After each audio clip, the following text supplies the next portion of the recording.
la toute dernière table ronde de cette matinée avec cette thématique de la diversification à la pérennisation de son activité. Pour ce faire, j'accueille Bernard Ader qui est agriculteur et président CNRA. Bernard, je vous en prie, installez-vous. Oui, vous pouvez l'applaudir, exactement, on ne perd pas les bonnes habitudes. Émilie Faucheron qui, elle, est viticultrice, c'est la Vitibio. Simon Sabatier, cofondeur de Akiba Plat. Et puis Mélanie Thine-Versailles, conseillère régionale déléguée à la solidarité alimentaire et à l'agrotourisme, la région Occitanie, partenaire majeur, la région Occitanie, de ce salon Agri-Agro-Pro. Il en manque une. Il en manque un. Ah bah, et tout le monde est là. Eh bien, c'est super. Voilà, on peut les applaudir. Dernière table ronde, la 7e de cette matinée. Et tout à l'heure, dans une demi-heure, le repas offert et le moment d'échange. C'est important pour vous de vous retrouver. N'ayez crainte, ça arrive. Je pense, oui. Bonjour à tous. Donc effectivement, avant d'aller manger et déguster cette bonne alimentation durable, on va parler aussi à des agriculteurs pour diversifier les exploitations en vue d'une pérennisation d'activité. Donc on va échanger là-dessus. Aujourd'hui, être agriculteur, c'est pas seulement cultiver la terre, élever des animaux. Il y a beaucoup d'enjeux sur les revenus durables, diversification d'activités, les cultures, redéfinir des modèles. Et du coup, on va pouvoir échanger avec ces intervenants pour répondre à tous ces enjeux économiques, sociaux, environnementaux. Donc, Bertrand, on t'a présenté déjà. Je vais te donner la parole pour que toi, donc, tu es agriculteur, céréalier dans le sud, à Saint-Gaudens, dans le sud de Toulouse. C'est l'idée de pouvoir te dire, toi, selon ta ferme et ton expérience, tu as plusieurs activités aussi, comment tu vois la diversification dans les fermes? Il y a des cultures, mais il n'y a pas que ça. Voilà, nous faire un peu un état général de ce qui peut se faire dans une ferme. Merci beaucoup et merci pour l'invitation. Alors faire un état général, c'est quand même présomptueux, mais je vais vous partager un petit peu mon retour d'expérience par rapport à ça. Se diversifier sur une ferme, c'est effectivement la première motivation, ça reste de se diversifier pour déjà améliorer son revenu et pour pérenniser l'exploitation, ça c'est une chose.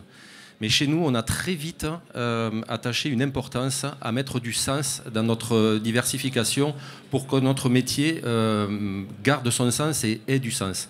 On n'est pas tombé dans la diversification à tout va, qui fait qu'on est un peu dans une fuite en avant. Et dans cette fuite en avant, on rentre dans des systèmes un petit peu incontrôlables. Donc notre diversification, elle s'est faite plutôt par la technique, quelque part, de production et par nos façons de produire. Dans les années 80, on est passé sur les techniques culturales simplifiées pour implanter des cultures, pour arriver aujourd'hui au semi-direct et à l'agriculture de conservation. C'est en soi une diversification qui n'est pas une diversification de produits. Le blé, c'est le même que nous allons produire. Mais en tout cas, c'est une forme de production différente. Et ça, c'est une vraie diversification, puisqu'elle a des impacts économiques dès lors qu'on le maîtrise sur nos systèmes d'exploitation.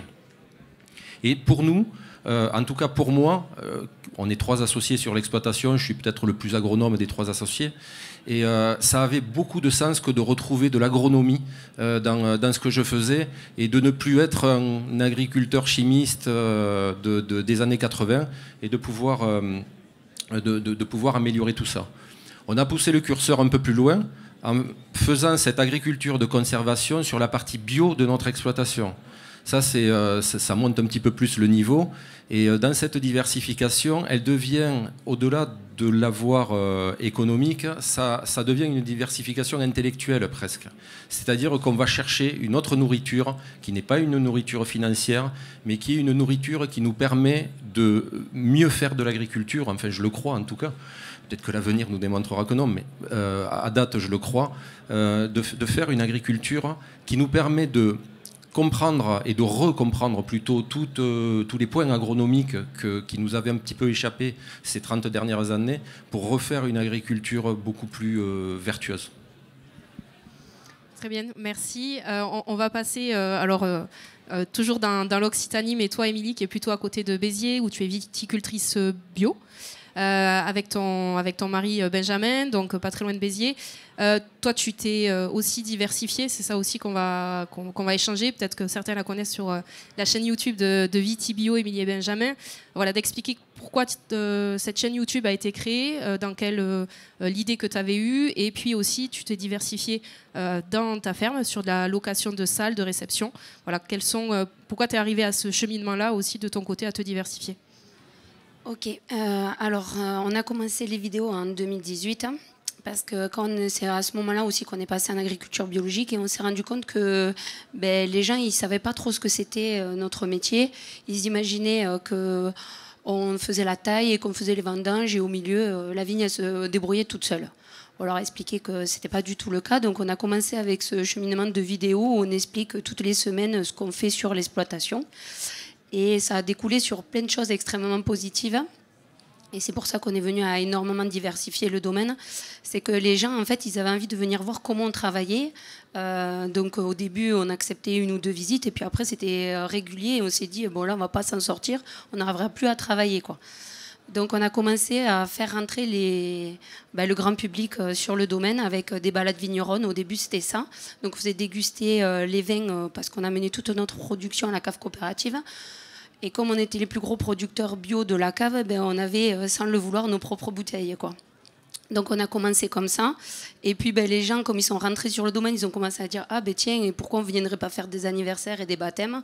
Et puis de fil en aiguille, on a commencé en 2020. Et l'hiver dernier, on a carrément agrandi avec une grande salle de réception où on peut accueillir jusqu'à 200 personnes. Et on fait, là, cette saison, on a fait 25 mariages et l'année prochaine, on en fera pas loin de 40, quoi. Voilà. Donc oui, on a énormément diversifié. Belle diversification aussi dans tes vignes. Je sais que dans le sud, ça peut être impacté avec le climat et tout ça. Tu as aussi de l'irrigation, on en parlera peut-être tout à l'heure sur vraiment pérenniser ces cultures aussi existantes en tant qu'agriculteur. Très bien, je fais le lien parce que du coup, agritourisme, Simon. Simon, donc toi, alors on se connaît de cet été parce que j'ai justement utilisé tes services. Toi, tu es cofondateur de Akiba Plat.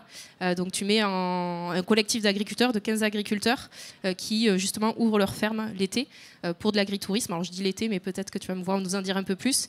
Quelle était ton idée à travers ça? Quel besoin tu es allé déceler et mettre en avant dans le sud de l'Aveyron? Alors nous, l'idée elle était très simple, c'est d'aider les agriculteurs à faire visiter leur ferme. Donc on est un réseau de 15 agriculteurs dans le sud Aveyron. On l'a créé il y a 2 ans. On organise des visites de ferme, des week-ends à la ferme, des soirées à la ferme. Bref, un peu toutes les excuses sont bonnes pour manger du fromage. Et d'ailleurs, pour la petite anecdote, cet été, effectivement, j'ai rencontré Mélanie, puisque Mélanie, quand elle n'est pas dans une ferme pour le boulot, elle est dans une ferme pour les vacances. Donc je crois qu'elle a également compris l'astuce pour manger des bons produits et rencontrer des gens sympas. Le Roquefort était pas mal, oui. Le Roquefort était pas mal. Et donc voilà, on organise ces visites parce que nous, on a une conviction qui est la ferme, il est temps de l'ouvrir. On est un peu poétique sur les bords. Et c'est pour ça qu'on accompagne les agriculteurs dans leur diversification dans l'agritourisme. Ça permet d'avoir plusieurs intérêts pour eux. Il y a l'intérêt économique, il y a l'intérêt social, il y a l'intérêt en termes de visibilité. Économique tout d'abord, évidemment, ça permet de générer un revenu supplémentaire lié aux visites. Même si on pourra en discuter, ce n'est pas forcément le plus intéressant pour eux. Ceux qui ont leur propre production, ils peuvent également vendre à la fin des visites. Mais nous, au sein des 15 agriculteurs qui composent ce réseau, il y a surtout un intérêt qui est la visibilité et l'aspect social. La visibilité parce qu'il y a cette volonté de montrer c'est quoi l'agriculture du 21e siècle, c'est quoi être agriculteur, et en fait expliquer aux gens directement pour qu'ils puissent se faire une opinion au plus proche de la réalité. Et ensuite, il y a un intérêt social. Ça permet de créer du lien social avec les visiteurs, avec le grand public, les consommateurs, de rencontrer des gens sympas comme Mélanie. Même si, je vais vous donner un petit tips, si jamais vous accueillez Mélanie dans une ferme, la lancez pas trop sur les questions, parce que dès lors que son mari commence à vous faire comme ça veut dire que vous allez passer 40 minutes en plus. Les petites avaient faim, oui, c'est vrai qu'on a bien parlé. Merci Simon. Mélanie, du coup, pour faire un focus aussi sur la région, comment toi tu accompagnes ces types d'agriculteurs qui ont envie du coup de s'ouvrir à l'agritourisme? Toi, donc, tu es conseillère régionale en charge de la solidarité alimentaire et de l'agritourisme. Voilà, tu as créé des outils, des choses à mettre en place pour les aider. Si tu peux nous en dire un petit peu plus sur ce sujet-là. Bonjour à tous. Donc oui, effectivement, à la région, on essaye de travailler avec tous les partenaires pour créer des outils qui puissent en fait générer du chiffre d'affaires pour les agriculteurs, parce qu'en fait, on parle de ça. Le mot agritourisme, il y a agri et il y a tourisme, mais en fait, c'est pas que le tourisme. Moi, par exemple, quand je vais chez un agriculteur dans mon village, je suis pas touriste, j'habite sur place. Donc l'objectif là, c'est de redonner du pouvoir aux agriculteurs, de capter la valeur ajoutée, de faire en sorte que les ingrédients, les aliments qu'ils produisent, ils puissent les vendre en circuit court, qu'ils puissent parler de leur métier, qu'ils puissent accueillir sur la ferme. Et donc ce rôle-là, la région en fait fait en sorte de prendre en compte toutes les actions de nos partenaires. Parce que quand on a commencé la délégation il y a à peu près 3 ans, en fait, il y avait beaucoup d'acteurs qui faisaient des actions agritouristiques. Mais quand on tapait agritourisme en Occitanie sur Internet, eh ben, il y avait des actions, mais qui étaient sur la page 2, 3 de Google. Et on dit souvent que c'est le meilleur moyen pour cacher un cadavre, c'est de le mettre sur la page 2 ou 3 de Google. Donc, comment on fait pour structurer notre stratégie agritouristique en région avec tous les acteurs, comment on fait pour travailler ensemble. Donc c'est vraiment ça d'abord qu'on a mis en place avec les chambres, avec Accueil Paysan et avec tous les partenaires, les CIVAM, etc. Et puis après, la deuxième chose, c'est comment on fait pour accompagner les agriculteurs. Parce qu'on l'a dit tout à l'heure, il y a plein de formes d'agritourisme différentes. Quand on est ostréiculteur dans l'Hérault, on ne fait pas le même agritourisme que quand on est en Ariège et qu'on fait de l'élevage. Et donc pour ça, on a monté ce qu'on appelle les contrats d'agriculture durable. C'est de permettre aux agriculteurs d'avoir 3 jours avec des spécialistes pour penser leur modèle. Et de voir en fait quel type d'agritourisme ils souhaitent développer sur leur exploitation, qui ait du sens au niveau économique, qui génère du chiffre d'affaires, mais aussi qui puissent mieux vivre de leur métier, mais et avoir un meilleur équilibre vie pro et vie perso, et qui soit juste pour l'environnement. Et après, une fois qu'ils ont passé ce contrat d'agriculture durable, on les outille, on a des subventions pour ça. Je vous donne juste un chiffre. L'année dernière, on a à peu près subventionné pour 2 millions d'euros. Et alors, ça va sur tout type de projet. Ça peut être sur de l'hébergement, sur accompagner sur de la vente à la ferme, sur de la signalétique, etc. Ok, et ce qui est intéressant aussi, ce qu'on disait tout à l'heure, c'est que finalement le territoire est assez varié en Occitanie, donc c'est bien d'aller chercher des idées des uns et des autres, mais il faut aussi pouvoir l'intégrer à son territoire. Le côté accompagnement, je te retends la perche, Bernard, sur finalement le côté renouvellement des générations, voilà, on le sait, hein, c'est un gros enjeu pour le monde agricole. Toi, ce que tu nous disais quand on travaillait justement cette table ronde, c'était que ce renouvellement des générations, il faut prendre le temps de transmettre son savoir, son expertise. C'est ce que tu fais à travers aussi ta ferme, sur le côté école, politique aussi, qui viennent là-dessus. Est-ce que selon toi, justement, accélérer les transitions agricoles, parce qu'on en parle beaucoup, ça va permettre d'assurer cette stabilité de rémunération ou dans les exploitations, et quelles sont les clés, en fait, les clés de succès qui peuvent être intéressantes pour avoir une activité pérenne? Alors, il y a plein de questions dedans, hein. La première, j'ai envie de répondre, il faut donner envie. Pour qu'il y ait un renouvellement de génération, il faut vraiment donner envie. Je crois que le temps où le dernier de la fratrie prenait la ferme parce que les autres allaient faire autre chose, c'est un petit peu terminé aujourd'hui. Et je crois que c'est même plus bon pour le modèle agricole que ce soit des personnes qui ont envie de faire de l'agriculture, qui fassent de l'agriculture, et non pas des personnes qui subissent l'agriculture. Et pour cela, nous, on a fait je vais juste parler de mon exploitation, on a fait un système un petit peu particulier qui est de raisonner un peu l'exploitation comme une entreprise, hein, comme ferait une entreprise. On la raisonne en faisant des unités de production quelque part, on ne l'appelle pas comme ça, mais il y a les vaches en gros, il y a les cultures, et puis il y a toujours la possibilité pour quelqu'un qui aurait envie de venir se pluguer sur l'exploitation et de faire un projet nouveau. C'est-à-dire qu'on ferait une forme d'arrimage. Et ça permet à un jeune qui a envie de faire un projet de pouvoir venir l'arrimer à quelque chose qui existe déjà, assez robuste. Parce que si tout le risque de démarrage dans une nouvelle activité pose sur la même personne, c'est quand même un petit peu compliqué. Donc on permet ça. Et puis, ça permet quelque chose de nouveau qu'on est en train d'expérimenter maintenant. C'est que il y a quelques temps ou quelques générations, être agriculteur, on signait pour la vie avec son sang et puis c'était pour toute une vie. Aujourd'hui, les jeunes vous disent je vais peut-être faire agriculteur pendant 15 ans, pendant 20 ans et puis après je vais peut-être faire autre chose. Voire même je vais faire quelque chose avant et faire agriculteur ensuite. Et ça, il faut organiser quand même le véhicule juridique pour pouvoir le faire. Ce n'est pas naturel dans le système agricole que de pouvoir faire ça. Et nous, on l'a organisé, c'est-à-dire qu'il est assez facile dans notre exploitation de venir prendre des parts sociales et il est aussi facile qu'on s'engage à les reprendre pour que la personne reparte. Alors, on n'est pas sur du 1 an ou du 2 ans, hein, bien évidemment, on est sur un temps un petit peu plus long, mais en tout cas, ça permet d'enlever cette chape d'engagement très fort, parce que l'agriculture, ça reste une industrie lourde, où on va acheter beaucoup de capital pour faire très peu de revenus, d'où notre discussion sur la diversification, notamment des revenus, pour ne pas mettre les œufs dans le même panier. Et pour en finir avec cet exemple précis, chez nous, je pense que le prochain projet de diversification sera l'ouverture à un lieu d'accueil intergénérationnel qui va accueillir des personnes âgées pour vivre dans l'espace campagne que nous avons. Profiter de la campagne, profiter de ces échanges-là et si possible un petit peu réservé à ces anciennes de la campagne qui...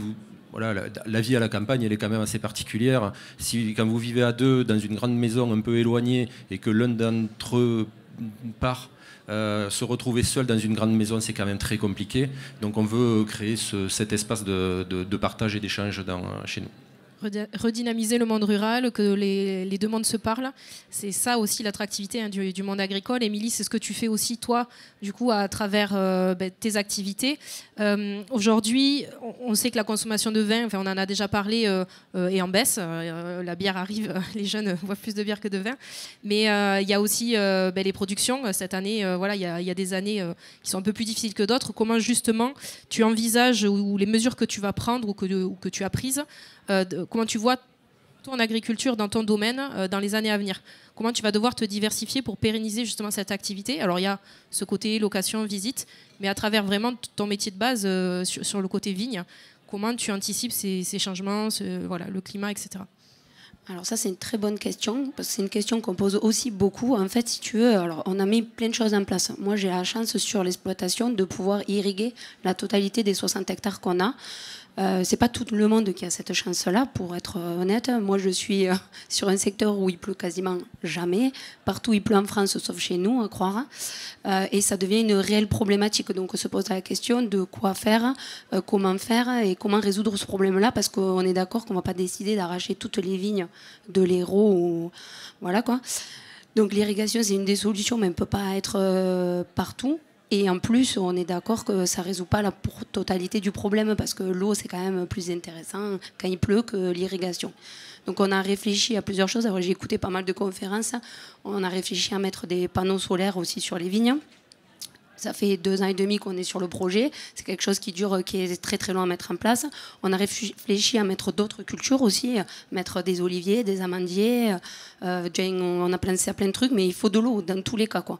Donc ça, c'est une question que tu me poses, mais c'est une question qu'on se pose tous les jours quand on se lève, de dire, ben voilà, est-ce que ces parcelles-là où il y a des sols un peu moins profonds, etc. On a beau essayer de faire plein de choses. On n'arrive pas non plus à trouver, nous, des solutions. Et quand on pose les questions, pour l'instant, on n'a pas forcément les réponses. Donc c'est vrai que c'est compliqué pour nous de se dire... Alors c'est vrai que la partie touristique, on a de la chance, c'est qu'on est dans un département où il y a quand même énormément de tourisme. Donc pour l'instant, en tout cas, c'est la solution que j'ai trouvée, tout en faisant en sorte de garder quand même mes 60 hectares de vignes. Mais voilà, on se pose quand même beaucoup de questions pour l'avenir et pour nos générations futures aussi, quoi. Tout à fait, c'est des questions à se poser pour la transmission aussi. Il faut avoir des fermes qui tournent, qui soient pérennes. Justement, donc il y a ce côté de se diversifier peut-être dans les cultures, comme toi tu fais aussi avec les céréales. Toi, donc avec les vignes, il y a d'autres cultures qui peuvent arriver sur ton territoire et qui s'adapteraient.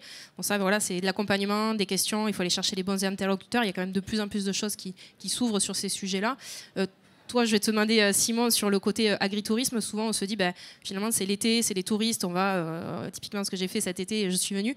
Quels sont les autres dans l'année, finalement, l'agritourisme, c'est un sujet pour avoir un revenu complémentaire, mais ça fait pas tout. On en parlait, il faut aussi faut pas aller sur plein de sujets de diversification. Il faut être essayé au fur et à mesure. Dans son business plan aussi de l'exploitation, il faut le réfléchir comme ça. Comment pérenniser, toi, cette activité en fait, d'agritourisme dans les fermes? Et est-ce que tu penses que ce que tu fais en Aveyron, ça peut être dupliqué partout en Occitanie, en France? Alors déjà, dans agritourisme, il y a tourisme, donc c'est important de s'intéresser au territoire sur lequel on est. Et là, pour le coup, l'Aveyron, ça dépend. Si on est sur l'Aubrac, les agriculteurs, ils sont bien. Et si, comme nous, ils sont dans le sud d'Aveyron, où il y a moins de tourisme, est-ce complicate, comme on dit. C'est pourquoi, il y a 3 ans, il n'y avait quasiment plus aucune ferme qui était ouverte à la visite sur notre territoire, parce qu'en fait, ça demandait trop de temps aux agriculteurs par rapport à ce que ça pouvait leur apporter. Nous, c'est tout l'intérêt du projet Akibapla, c'est qu'on aide les agriculteurs à faire visiter leur ferme pour que ça leur demande le moins de temps possible et que ça soit le plus simple possible d'ouvrir les portes de leur ferme. Ensuite, effectivement, se pose la question de comment pérenniser cette activité à l'année. Alors là, vous avez 2 heures. Non, concrètement. Il y a les scolaires aussi, c'est vrai que ça peut être intéressant d'aller... Il y a les scolaires, il y a les groupes de personnes âgées, et puis après, il y a le B2B également qui s'ouvre. Donc d'ailleurs, si jamais il y a des entreprises qui veulent faire du séminaire, team building, créer du lien autour du monde agricole, n'hésitez pas à venir nous faire un petit coucou, ça sera avec plaisir. Donc on essaie de la sorte. Nous, sur les 9 fermes, en fait, il y en a 8 qui savent que l'agritourisme, ça va être compliqué. Une qui essaye vraiment d'en faire une activité pérenne pour transmettre à leurs enfants. Donc ça, c'est très intéressant. Ensuite, est-ce que nous, on peut scaler l'activité à l'échelle régionale? Là, actuellement, on rencontre des difficultés de ce point de vue-là. Mais un agriculteur qui voudrait se lancer, être accompagné, il existe tout plein de solutions. Déjà, il peut se tourner vers les chambres d'agriculture pour avoir de la formation comme nous, les agriculteurs, on peut en avoir. Même pour adhérer à Bienvenue à la ferme. Il y a également Accueil Paysan qui sont des très bonnes structures pour accompagner. Et enfin, du coup, maintenant, il y a quand même la région qui propose des très bons moyens d'accompagnement. Je pense notamment à la plateforme Prat qui est quand même sacrément chouette. En plus de son nom, bien trouvé. Mais justement, très bon renvoi de balle. Mélanie, est-ce que tu peux nous parler justement de cette plateforme Prat qui permet justement d'accélérer ou en tout cas d'accompagner les initiatives de diversification pour les agriculteurs de la région? Oui, tout à fait. Alors qu'en fait, on a lancé cette plateforme parce que quand on allait sur le terrain et qu'on discutait avec les agriculteurs, ils nous faisaient remonter des difficultés sur le côté légal, sur le côté modèle économique, on en a parlé aussi, sur la communication. Un agriculteur, il n'a pas forcément le temps ou l'envie de créer son site internet, de communiquer sur les réseaux sociaux. Enfin, on lui demande finalement, quand on se lance dans l'activité agritouristique, d'être un peu un couteau suisse. Ça ne convient pas forcément à tous les profils. Donc nous, on a décidé de vraiment les outiller et de pouvoir taper à la bonne porte. Donc on a lancé cette PRAT, donc la plateforme régionale d'agritourisme, qui veut dire prêt en occitan. Et il y a donc des conseils sur le modèle économique. Donc là, ça peut être la chambre, par exemple, qui vous répond. On a vraiment mis les contacts perso. Donc si vous allez sur internet, vous tapez Prat Occitanie, vous pouvez vraiment voir tous les contacts qui sont liés sur chaque thématique. Et après, la deuxième chose qu'on a mis en place aussi, c'est l'observatoire de l'agritourisme avec le comité régional du tourisme et des loisirs. Donc pour avoir en fait des données un peu macro sur l'agritourisme en région. Pourquoi finalement les agriculteurs commencent à réfléchir, ça fait très longtemps qu'il y a des modèles agritouristiques, mais j'en discutais avec la Chambre, là, c'est 1/3 des agriculteurs qui poussent la porte des chambres d'agriculture qui a un projet d'hybridation, c'est-à-dire un projet autour du commerce, autour du tourisme, de la vente directe. Donc ces nouvelles générations-là sont vraiment très intéressées par cette diversification. On l'a dit tout à l'heure avec Émilie, ça peut être pour des raisons aussi de réchauffement climatique et comment on s'adapte. Ça peut être sur le modèle. Mais il va falloir aussi bien regarder, on l'a dit tout à l'heure sur d'autres tables rondes, un agriculteur, il travaille en moyenne 70 heures par semaine. Et s'il se met aussi sur l'activité restauration, on cumule là, c'est le combo des 2 métiers qui travaillent le plus en France selon l'INSEE. Le restaurateur, il travaille aussi quasiment 70 heures par semaine. Il y en a plusieurs dans la salle présente. Donc, comment on fait pour se préserver? C'est vraiment très important. Et là aussi, il y a des acteurs dans la région qui peuvent vraiment vous accompagner, vous former sur les modèles et pour vous préserver et cumuler donc, ces 2 activités. Donc ne pas hésiter à aller justement se renseigner sur ceux qui sont dans la salle de pouvoir se faire accompagner. Ça, c'est très important d'avoir les bons interlocuteurs aussi. Juste, je dis, sur l'Observatoire de l'agritourisme, on a sorti l'étude là avec toutes les données. Donc n'hésitez pas à venir me voir à la fin si vous souhaitez qu'on vous diffuse l'étude. Il y a des chiffres très précis, ça peut intéresser certains acteurs. C'est intéressant, je pense, effectivement, pour le secteur. Il nous reste 3 petites minutes. On va essayer de faire une petite conclusion, que chacun puisse donner un petit peu le mot de la fin sur si quelqu'un veut se lancer justement dans la diversification pour sécuriser ses activités ou parce qu'il a envie de développer aussi le territoire, quels conseils vous donneriez, vous, à titre pro, perso, ce que vous pensez sur ce sujet-là? Allez, je me lance. Le premier, je dirais se faire accompagner, c'est quand même l'essentiel. Et puis, petit conseil plus personnel pour les agriculteurs, n'oubliez pas que le fromage, c'est pour les touristes et pas pour vous. Sinon, comme moi, vous prendrez 5 kilos à 1 an. Moi, je vais dire, c'est plutôt, il ne faut pas avoir peur aussi d'avoir envie de se lancer. Parce que nous, on a réfléchi pendant un moment et au final, le résultat, il est super positif. Si j'avais su que ça marcherait aussi bien, on l'aurait peut-être fait 5-6 ans avant. Alors après, on ne l'a pas fait parce qu'il y a un modèle économique aussi derrière et tout ça. Mais en fait, je pense qu'il faut bien le réfléchir. Effectivement, c'est du travail en plus derrière. Hein. Après, c'est toute une organisation, mais je pense qu'il ne faut pas avoir peur aussi parce que ça, en tout cas pour l'instant, ça a été que du positif dans tout ce qu'on a fait dans notre diversification, quoi. Voilà. Et pour continuer et vaincre la peur, je pense que le meilleur moyen, c'est de se former. Et je milite vraiment pour un monde agricole qui serait en formation continue, perpétuelle. Et pour cela, il faut lui donner les moyens. Quand on est dans une exploitation agricole, on n'a pas toujours le temps, on n'a pas toujours le moment pour aller se former. Et je crois que la profession vraiment devrait prévoir ou exiger même que cette formation continue professionnelle soit ancrée dans le monde agricole et financée. Et puis peut-être aider aussi à se faire remplacer pour pouvoir se libérer du temps. Et moi, le mot de la fin, ce serait de ne pas dupliquer un modèle. Donc si par exemple un agriculteur va sur un territoire et voit qu'il y a un modèle qui fonctionne, comme par exemple le modèle d'Émilie, il ne faut pas le dupliquer de manière parfaite sur sa ferme parce que, on l'a dit tout à l'heure avec Simon, ça va dépendre du territoire, ça va dépendre des acteurs, ça va dépendre de son caractère, de sa volonté même finalement. Il y a peut-être des agriculteurs qui sont faits pour recevoir beaucoup de monde et de créer des chambres d'hôtes et d'autres qui ont peut-être un peu plus besoin de vie privée. Donc vraiment ne pas dupliquer et de bien penser. Et donc pour ça, il y a ces fameux contrats d'agriculture durable. Faites-vous aider pour justement trouver le meilleur modèle qui vous convienne à vous.